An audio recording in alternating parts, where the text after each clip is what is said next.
A narration read by the Dark Outsider.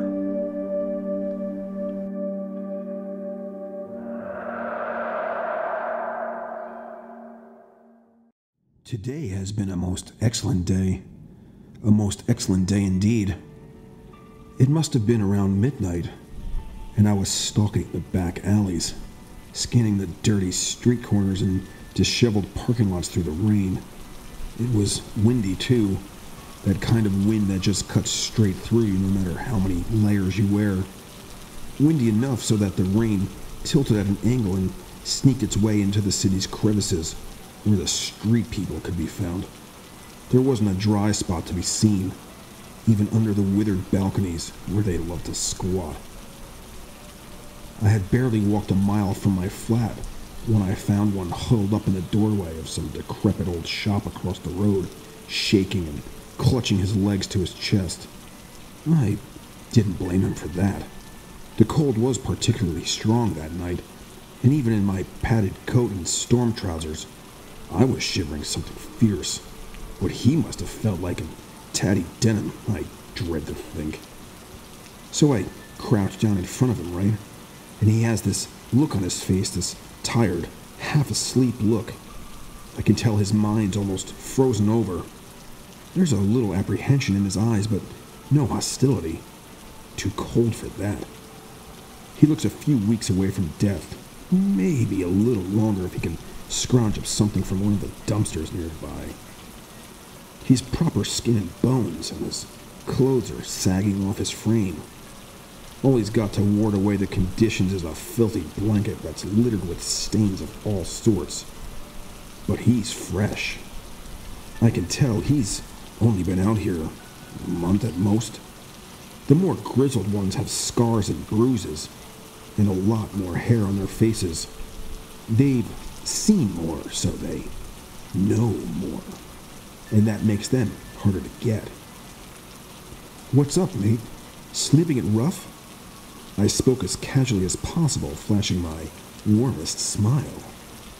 One thing that's hard to get right is making sure you aren't being patronizing. You never want to make them think you are making fun of them. There's no going back after that. "Who are you?" he mumbled. Eyes half closed, he was practically asleep, or at least on the cusp of consciousness.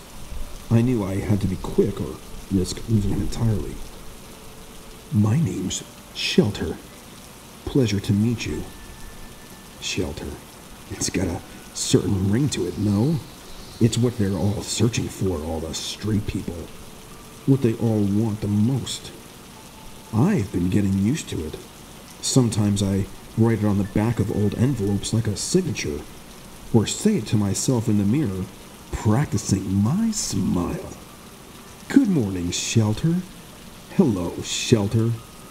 "How are you today, Shelter?"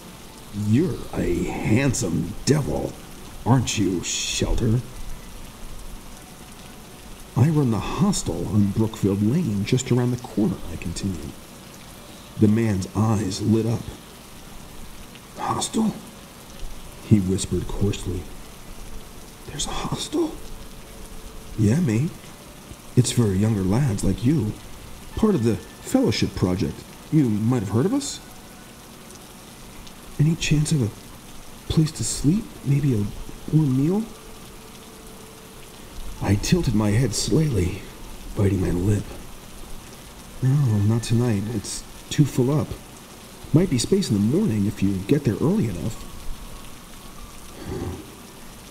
He let out a deep sigh, staring down at the pavement. A few seconds pass as he ponders the idea. He glances up at the clouds a few times, most likely thinking about the long, cold hours ahead. "There's a comfy sofa at my place, you know. If you don't mind roughing it," I add.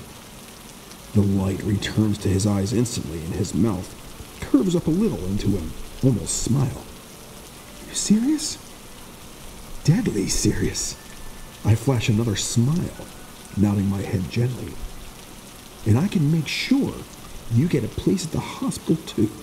Come on, you don't want to be out here much longer. The rats will come out soon. Vicious little creatures they are. Proper vermin. And that's done it.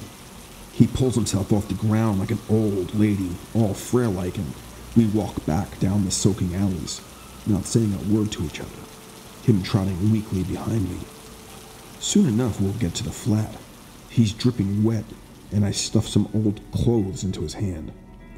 Freshly washed, much better than those paper-thin scraps, I say, gesturing to his torn jacket. He's overjoyed, and I can see that little brain working away in his head, telling him he's on the up and up from here on out. All thanks to some kind stranger. They're all the same, the street people. They all think the same, like a hive mind. I can see it on their faces. He gets changed, and I put some soup on the heat. Its tantalizing scent fills the flat within minutes, and the man takes a large sniff as he snatches it from my hand. He collapses limply onto the sofa and begins to wolf it down, gasping for breaths between slurps. Now comes the fun part. I sneak up behind him just as he finishes the bowl, burping loudly and patting his stomach. He looks like he's just about to drift off, and I grab his neck with both my hands. He barely opens his mouth before I twist it upwards with a satisfying snap. His body lands with a thump on the basement floor. Is it cruel? Selfish? I wouldn't say so. Now he's neither cold nor hungry. It's not like anybody's going to miss him either. It's practically a mercy killing. But my work is never done.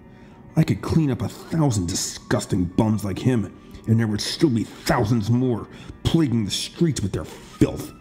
Drunkards, crackheads, criminals, the lot of them. Any regular person would be horrified at these acts, I've come to realize. If they ever found out, they'd call it murder. But it isn't murder, not in the way they mean it to be. Killing for your country on the fields of some war-torn village isn't murder. Hell, if you do it well enough, they call you a hero. So, if I dispose of a few drugged-up, scruffy tramps weighing the nation down like an anvil, how am I a murderer? No, I'm the opposite.